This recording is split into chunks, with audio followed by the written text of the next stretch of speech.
Hello everyone, and welcome back to this episode of How Not to Be Seen. In this episode, we'll be teaching you how not to be seen.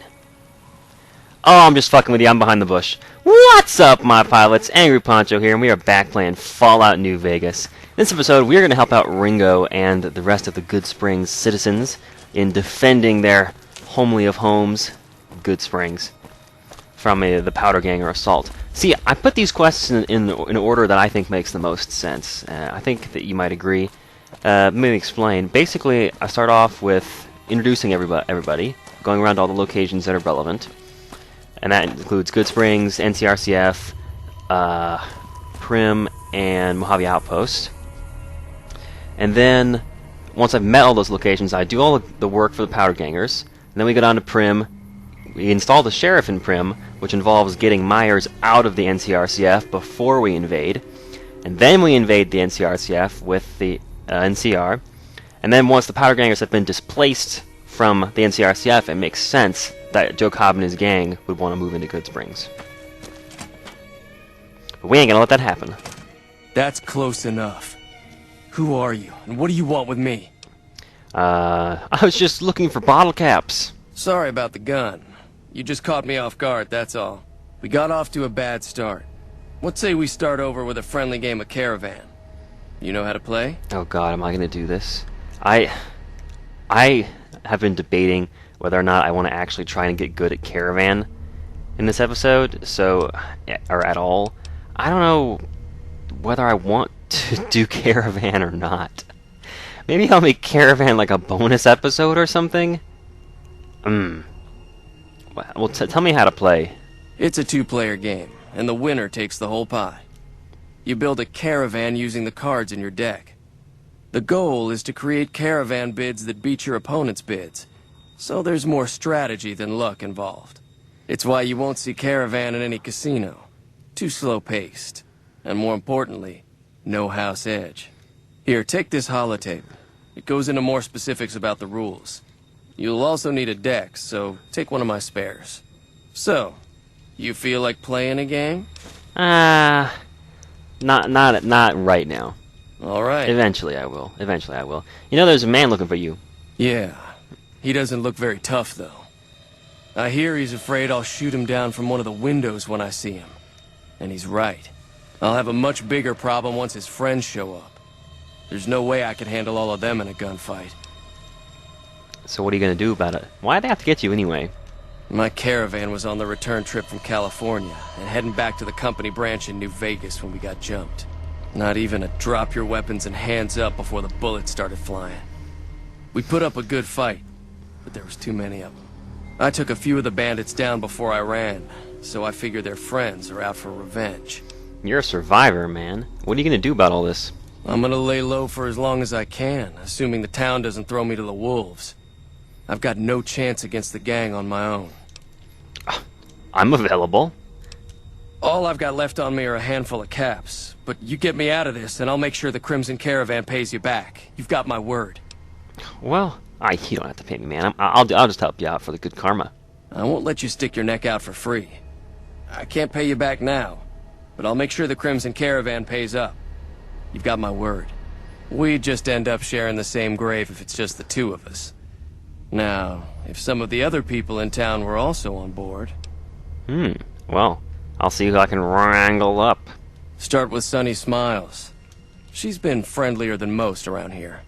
It's probably because she feels obligated to live up to her ludicrous name. Okay, we got some boxing times. Doctor's bag. I love doctor's bags. You find a doctor's bag for free on hardcore mode, it's like, yes! I don't even know what doctor's bags are good for if you're not in hardcore mode. Do they just heal all of your limbs? I'm not even sure. Look at all the sunset sarsaparilla. There's a floor safe back here. What do we got? Oh, I can repair my baseball bat. Nice. Take everything but the alcohol. So I learned today about a certain kind of run that some people like to do in Vegas, which is it's a variant on the druggy run, where you have to get addicted to at least one drug. and then stay addicted to that drug the whole game, which can be interesting, especially if you're addicted to like Psycho or something that makes your something like that makes your damage production go up. I don't even know what the withdrawal stuff in this game does. I've never been addicted to any of the drugs in this game. But anyway, there's a variant of that for that's basically the alcoholic run, which is you must drink all of the alcohol you find. And it's everywhere in this game. You're constantly like, you open up somebody's safe and they've got a beer in there. Like, what? It doesn't make any sense. So if you were to drink all of it as you found it, you would be drinking it constantly, and you definitely would get addicted really early on. Howdy. Hi there. Sticking around Goodsprings for a while longer? I'm going to help Ringo take on the Powder Gangers. I might need your help. I need you for the Goodsprings Defense Militia. Say no more. I'm in. Oh, that was easy. Ding! Joe Cobb talks about leaving us alone if we hand over Ringo. But I know his type. He and his friends will come after the town eventually. However, between you, me, and Ringo, we aren't exactly a force to be reckoned with. A lot of people around here look up to Trudy. Really? She's not If tall? you could convince Trudy to join us, some of the folks in town might decide to help out as well. I know Easy Pete's got a stock of dynamite somewhere, and Chet just got a shipment of leather armor we could borrow. Talk to them as well. Finally, there's a good chance we'll all end up with extra holes in us. So if Doc Mitchell could cough up some extra stim packs, that'd be great. Super duper. I'll get on it. I'll be waiting. I'll start with Trudy because she's the coolest. So you're planning on taking on Joe Cobb's gang. It's a big risk, but I suppose you have to do what you think is right. So you want to help us? Oh, actually, I'm going to use my sneak check here. Near the saloon are good spots to stage an ambush, if you help. That does sound like a good plan. Alright, you seem to know what you're doing, so you can count me in. Let me have a word with a few other folks, and I'll see if I can't round up some more members for this militia you're creating. While everyone does own a gun, we could stand to be a little better equipped. The general store probably has what we need in stock. The funny thing about this quest is that Ringo is basically wrong. If it was just you and him, you'd probably still win. Ringo might get injured, maybe killed, but you would definitely live. The Powder Gangers are not that dangerous. There's a reason that they're the early game enemy. But once you pull all these other people into it, you basically just destroy them. You can go through it without losing a single member of the militia.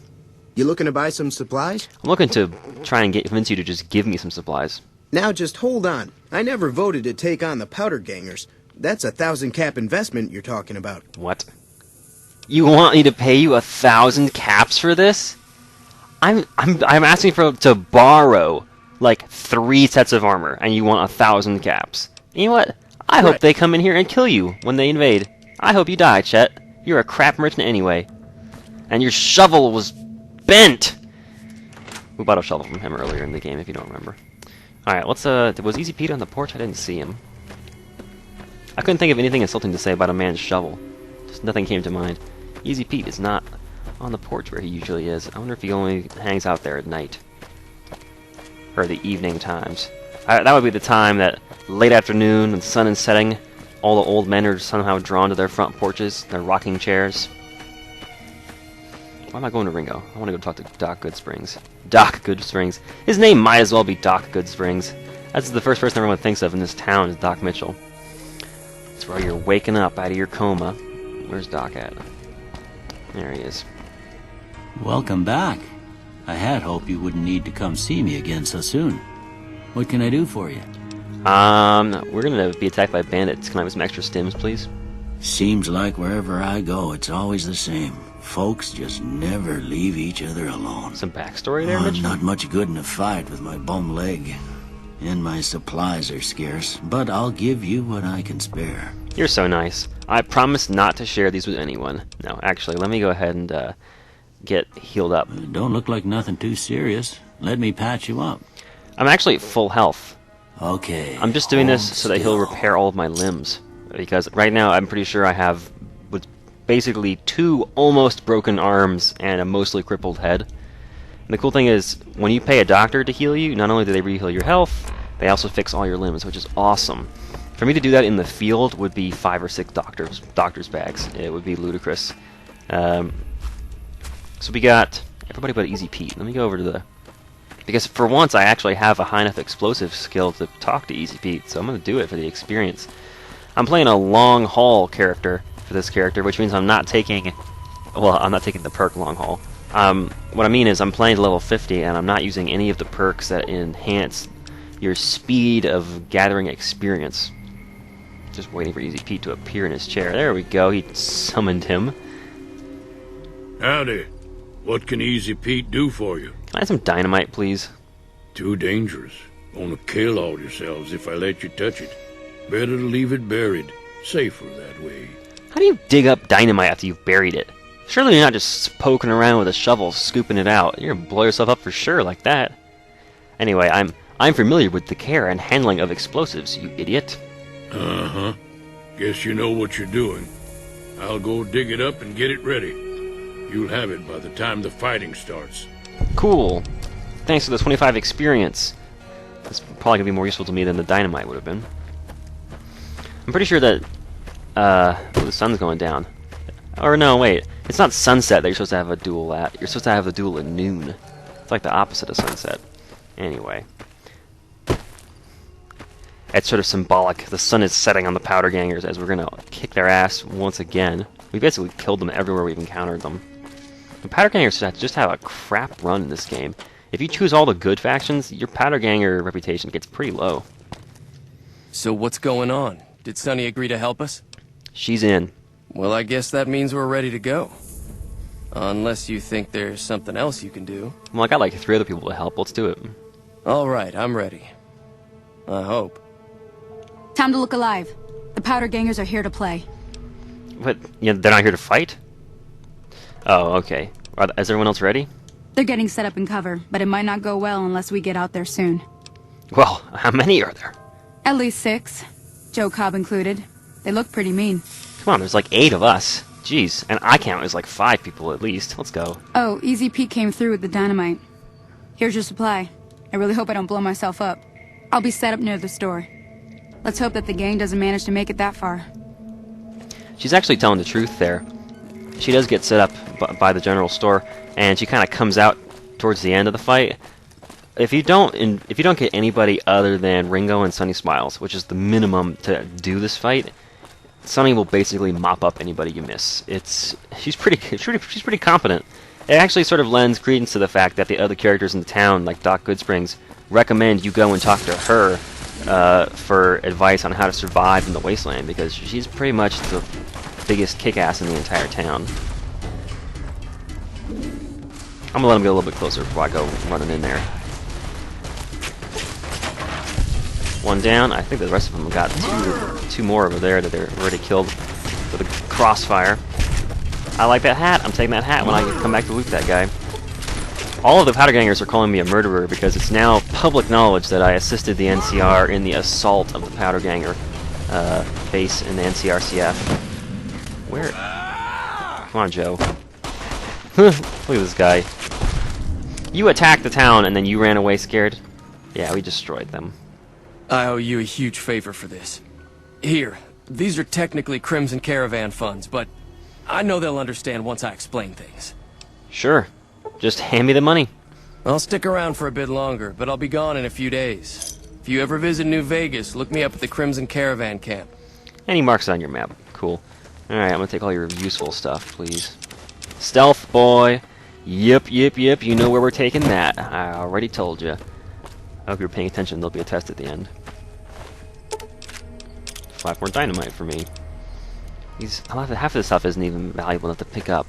I could collect 4 or 5 varmint rifles from these guys if I wanted to, but they're each worth like 20 caps. It's just, you know, a single piece of dynamite is worth more than that. There it is, Desperado cowboy hat. That's the hat I've been waiting for this entire run. Oh, I can't repair it. I can't repair it with a Dapper Gambler hat. I can repair the Dapper Gambler hat with the cowboy hat. Why doesn't it go both ways? Maybe it's because the Desperado hat is actually giving me damage stress, so it's actually counted as armor. Interesting. Whereas the Dapper Gambler hat is just clothing, not actually technically armor. The only difference is whether it gives you better protection or if it's just for looks. Alright, let me repair some of these stuff that I have together here. I knew for a fact I had 3 baseball bats. There we go. So, that is that. We defended the town of Goodsprings. So I'm gonna head back down south, and this really is a waste of a stealth boy, because in this game they are so much rarer than they were in Fallout 3. Oh, but actually, before we leave town, there's one more thing I want to do. This might be kind of a longer video. I'll cut it up. Anyway, yeah, it's kind of a waste of a stealth boy to use it down there, but I don't care. They're pretty rare in this game, but I have so infrequently have cause to use them. And once we get to level 10 or so, there won't be any more enemies that I have to run away from. Especially once we get up into like 15 or 20 and I start using laser rifles, they'll be running from us. So I have another mod installed, which I haven't mentioned yet, which everyone is probably going, what is this building? It's not normally out here. It's out behind where the gas station where Ringo hangs out and all the rest of Goodsprings over here to the northwest. And it's just this abandoned shack with soda in the mailbox. The door is securely fastened and cannot be opened without a key. However, it's obvious that the shack hasn't been opened in some time. Maybe someone around town knows what happened to the owner. Let's go ask Trudy about that. Because if you want to know something, you always ask the bartender, right? They're the ones who hear all the stories, all the rumors. Hey, Trudy, heard any good rumors lately? I'm glad that business is over. I like it when Goodsprings is nice and quiet. Alright, what's with that shack underneath the cliffs at the edge of town? Oh, there's no... Sad story, that. Old prospector used to live there named Jack Thomas, but a couple weeks ago he just up and disappeared on us. We searched the area for a while, but no one could find anything. Day before he disappeared, he was talking about how he was going to have to go after those coyotes that live above his shack. But no one's willing to search there. There's some vicious brutes up there. What, the coyotes are vicious brutes? Tell you what, though, if you find old Jack, no one would object to you moving into his shack. Jack rhymes, there's no voice, and it goes through the text way too fast. Be careful out there. But I installed it anyway, because it gives you a home base really early in the game. Basically, we're going to be able to take over this house. The result of that is going to be that we have a nice place to keep all of our shit. Well before the best available house in the game becomes available. Mostly, we're going to be hanging out in this house from now until about level 20 or so. Basically, from here until the end of Old World Blues. And then from Old World Blues... Is that a dock? No, it's a toolbox. From Old World Blues on, we'll be using the sink as our home. For obvious reasons that will become more obvious when the time comes. So, the non-vocal dialogue there tells us that we should head up into the hills behind the house and see if we can find a prospector, perhaps eaten by coyotes, as the story would seem to go. It's like, no one knows what happened to him, but the day before he disappeared, he went to go and fight coyotes. It's like, well, maybe he lost. The coyotes probably ate him. It's like one of those episodes of CSI where it's like, the murder police are here. Apparently these coyotes are vicious brutes, though, and everyone in town is scared to come up here. I feel like Cheyenne the dog could have taken all three of these. Anyway, so here's Jack Thompson. Poor bastard. Got some ammo, and key to the abandoned shack. Pip OS error. File not found. That's funny. That actually is a real error coming through into the game's user interface. If you have an item that's classified as an item, but it doesn't have an icon in the Pip-Boy GUI, it displays that error. It's meant to be used for debugging purposes, and some modders forget to put that icon in. It's not important, it would just look like a key, but basically, the result is, it's a half-assed mod, but it sure is useful. And that whole thing is basically done now. So we have this little shack here. Turn that radio off. And there's not a whole lot to it. It's got a refrigerator. The best part is that you have clean running water here, so you can rehydrate whenever you want. This pack of cigarettes is always floating. I pick it up and I put it down whenever I come in, but it's always floating above the desk when I come back. You have a bed that you now own, which will give you the well-rested bonus. You have crates, a cabinet, just places to store things is really all it's for. I don't really know if I have anything that I want to leave here at this point. I guess the laser weapons. I don't even know. I probably could sell these. It'll be a while before I want to have one again. Anyways, I just wanted to show that that's here. So whenever I say I'm going back to the safe house to drop goods off or to recollect ammo or whatever, this is where I'm coming, northwest of Goodsprings. Alright, let's go waste that stealth boy. What do you say? I want to sneak into that campsite. up the hill from the Nipton Road rest stop. Basically, we got killed here multiple times by giant rad scorpions a couple episodes ago. Or maybe it was last episode. I've lost track at this point. It's been a couple days since I recorded, but yeah, I've been sick actually. I haven't made a vlog or anything either because I've been ill. I got some virus has been going around the office, and then my girlfriend was also sick a couple days ago. So I'm at this point I'm not even sure where I got it from. But yeah, I've been slightly feverish with a sore throat, and the sore throat is the primary reason I'm having to make any new videos. Just can't talk. Today's the first day where I felt like I could talk for a half an hour straight without hurting myself, so here we are. Man, I'm still getting used to... Is Scorpion Blood black? Well, that's kind of cool. I'm still getting used to the music in this game, because... when I played casually, I know I multitask. I'm a terrible multitasker. I do it all the time because I'm just obsessed about not wasting my time away from work. Like, if I have 3 hours a day to myself where I'm not at work or doing work-related things or whatever, I want to make as much of those 3 hours as possible. And so, I'll be watching Netflix while I'm playing video games, and I find that if I have two musical tracks going at the same time, it really just gets kind of distracting and it's too much. So what I'll do is I'll turn off the music. I'll turn the music volume for the game down to 0. A couple baby scorpions coming my way, I don't care. I want to kill the rest of them for experience, why not? And it's exciting! Combat! Circle strafe, circle strafe, circle strafe. Why did I get 500 experience? Oh! Cause damage with unique weapons, which is what the Chance's knife is. It's a unique variant of the combat knife.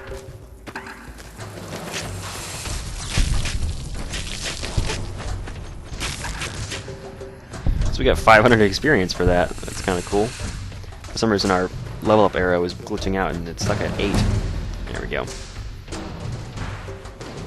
Yeah, so I'm still getting used to the music track actually being turned on, because I'm used to having no music at all in the game and just having my Netflix on. Something's close by right here. Oh, you bastards are stuck in the ground again, aren't you? This happens sometimes when you play on the PC.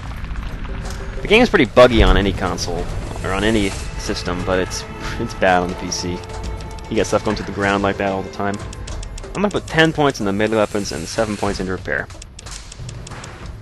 For our perk at level 8, we are going to take the Cowboy perk, which is pretty cool. This is actually a really good perk.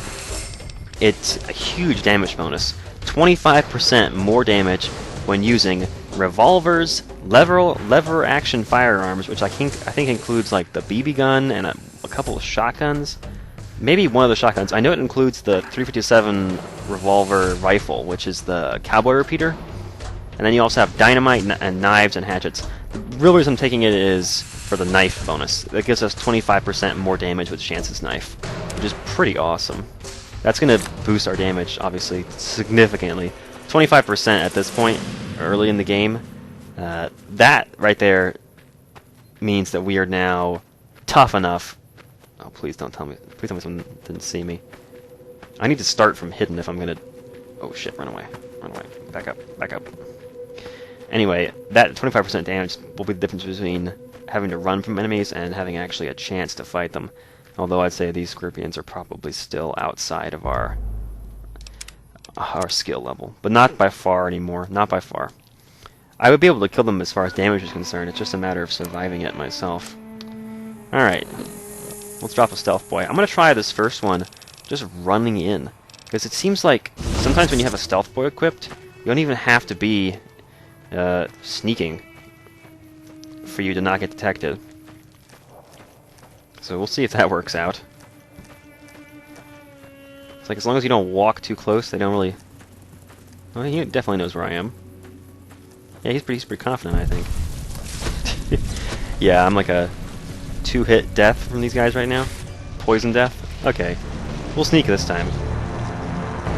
Yeah, so it looks like that whole campsite has 3 written... I guess, I don't know how you would characterize the spawning algorithms in this game, but some enemies spawn randomly based on your level, and then some are always there, and it feels almost like these 3 giant rad scorpions are always here. It might just be that we've come back to this area at the same level each time. So Stealth Boy's pretty awesome. It's really hard for you to get detected if you're sneaking because it gives you this stealth field, obviously, and it also increases your sneak skill by 100. So it basically makes you a perfect stealthy character and gives you this additional stealth field that I don't... Really? You guys shouldn't... They know something's here, but they haven't spotted me exactly yet. Alright, it's gonna be hard for me to search for items in third person, but I like to... Oh, are you kidding me? No! No! No, you don't get to do that! Oh, God. Okay, we know he fits through these doors. Does he fit through here? No! Okay, there's our angle. I'm dying of poison, by the way. Is there a book in here? Star cap. Eh.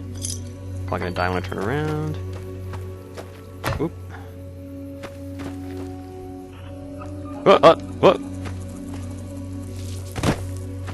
Is there a book in here? There it is. Got it. I'm out of here. Peace out, homies. I'm gone. Please tell me they forgot I exist. Nope.